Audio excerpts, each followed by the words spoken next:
વિદ્યાર્થી મિત્રો, અમારી યુટ્યુબ ચેનલ ટીચિંગ મેથ્સ એલજીમાં આપનું હાર્દિક સ્વાગત છે। મિત્રો, આજે ધોરણ 12માં વિષય ચિત્રમાં માર્ચ 2024માં બોર્ડની પરીક્ષામાં જે ઓરિજિનલ પેપર લેવલ છે તેનું આજે આપણે સંપૂર્ણ સોલ્યુશન કરીશું। વિદ્યાર્થી મિત્રો, તમે પૂરેપૂરો વિડીયો જોશો તો તમને પૂરેપૂરો ખ્યાલ આવશે અને તમારી જે પરીક્ષા આવે છે તેમાં પણ ખૂબ જ ઉપયોગી સાબિત થશે। જો વિદ્યાર્થી મિત્રો તમે ચેનલમાં નવા હો અને હજુ સુધી ચેનલને સબસ્ક્રાઇબ ના કરી હોય તો ચેનલને સબસ્ક્રાઇબ કરવા વિનંતી, જેથી તમને જે નવી અપડેટ આવે છે તે અપડેટ મળતી રહે। વિદ્યાર્થી મિત્રો, વધુ સમય ન લેતા આપણે પેપર જોઈશું કે 2024માં બોર્ડની પરીક્ષામાં વિષય ચિત્રમાં કેવું પેપર પૂછાયેલ છે। વિદ્યાર્થી મિત્રો, પેપર 2 વિભાગમાં આવે છે, તેમાં અહીં વિભાગ બી છે તે ચિત્ર સર્જન એટલે કે પ્રાયોગિક હોય છે।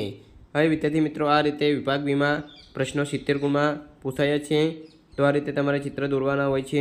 અહીં આપણે આજે વિભાગ એ જેમાં એમસીક્યુ પ્રકારના પ્રશ્નો જે આવે છે તે જોઈશું। વિભાગ એ કલાનો ઇતિહાસ। પ્રશ્ન 1, નીચે આપેલા પ્રશ્નોના જવાબ 4 વિકલ્પોમાંથી શોધીને લખો। 1. બંગાળ, બિહાર, નેપાળ અને તિબેટ જેવા પ્રદેશોમાં કઈ શૈલી વિકસી હતી? તો જવાબ આવશે ડી, પાલ શૈલી। 2. તાળપત્રો પર કઈ શૈલીના ચિત્રો થયા છે? જવાબ આવશે એ, જૈન શૈલી। 3. મિનિએચર પેઇન્ટિંગનું બીજું નામ શું છે? જવાબ આવશે સી, લઘુચિત્ર। 4. રાગમાળાના ચિત્રો કઈ શૈલીમાં જોવા મળે છે? જવાબ આવશે બી, રાજસ્થાન શૈલી। 5. પશ્ચિમી ચિત્રકારોની શૈલીની અસર કઈ શૈલીના ચિત્રોમાં જોવા મળે છે? જવાબ આવશે ડી, મોગલ શૈલી। 6. કાંગડા શૈલીનો કઈ નદી કિનારે વિકાસ થયો છે? જવાબ આવશે ડી, સતલજ નદી। 7. રાજા રવિ વર્માએ કયા માધ્યમના ચિત્રો કર્યા છે? જવાબ આવશે બી, તેલ રંગો।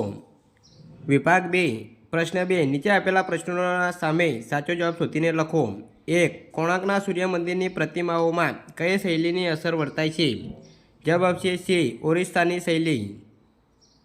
2. ઇલોરામાં કુલ કેટલી ગુફાઓ આવેલી છે? જવાબ આવશે બી, 34। 3. ચાલુક્ય અને રાષ્ટ્રકૂટ રાજવંશોની કલા શૈલીનું મિશ્રણ કઈ ગુફાના શિલ્પોમાં જોવા મળે છે? જવાબ આવશે એ, ઇલોરા એટલે કે વેરોળની ગુફા। 4. એલિફન્ટાની ગુફા કઈ સદીમાં બાંધવામાં આવી હોય એમ મનાય છે? જવાબ આવશે એ, ઈસવીસન 8મી સદીમાં। 5. ત્રિમૂર્તિ શિલ્પને બીજા કયા નામથી ઓળખવામાં આવે છે? જવાબ આવશે ડી, મહેશ્વરની મૂર્તિ।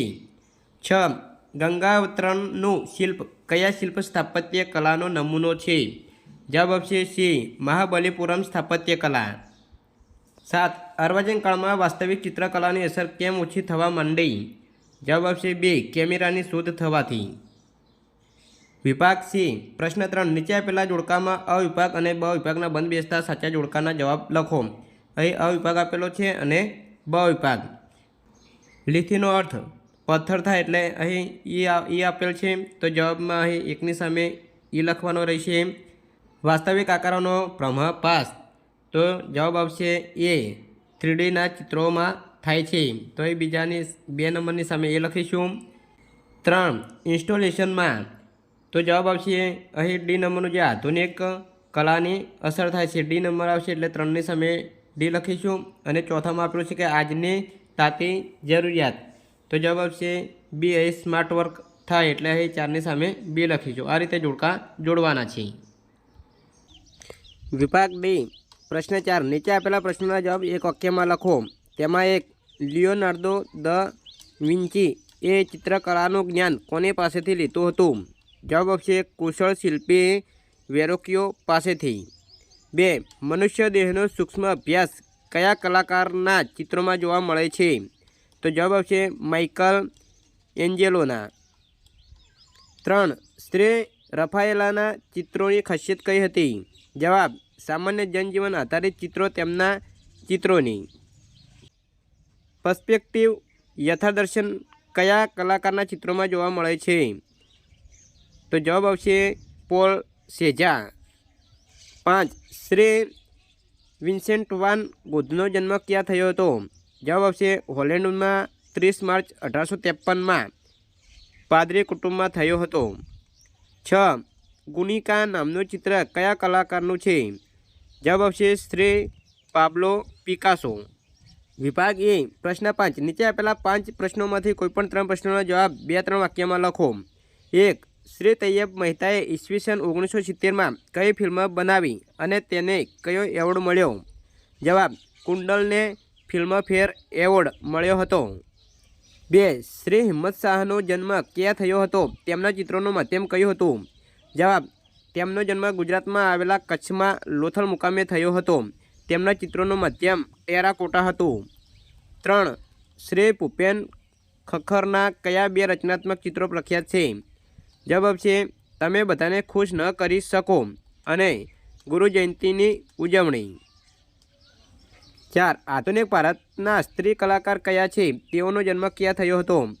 જવાબ: તો શ્રીમતી અંજલિ ઇલા મેનન છે અને તેમનો જન્મ પશ્ચિમ બંગાળના બર્નપુર ગામે 17/7/1940માં થયો હતો. 5. શ્રી અતુલ ડોડિયાનો જન્મ ક્યાં થયો હતો? તેમનો યોગ વિષય ઉપર કલા પ્રદર્શન ક્યાં યોજાયું હતું? જવાબ: તો શ્રી અતુલ ડોડિયાનો જન્મ તારીખ 20 જાન્યુઆરી 1959માં મુંબઈમાં થયો હતો. યોગ વિષય ઉપર કલા 2002માં હરિદ્વારમાં યોજાયું હતું. વિદ્યાર્થી મિત્રો, એ વર્ષ 2024માં જે ચિત્રનું પેપર લેવલ છે તેનું સોલ્યુશન અહીં પૂરું થાય છે. વિભાગ એમાં જે થિયરી આવે છે તેમાં 30 ગુણમાં કેવા પ્રશ્નો પૂછાય છે તેનું ઓરિજિનલ પેપરનું આપણે સોલ્યુશન જોઈ લીધું છે. જો વિદ્યાર્થી મિત્રો વિડીયો સારો લાગ્યો તો લાઇક કરો, શેર કરો અને સબસ્ક્રાઈબ કરો તથા ધોરણ 12ના બીજા વિષયના જે બોર્ડની પરીક્ષામાં પેપર લેવાલ છે તે ઓરિજિનલ પેપરના સોલ્યુશન અહીં ચેનલમાં મૂકેલા છે તે તમે જોઈ શકો છો. Thank you.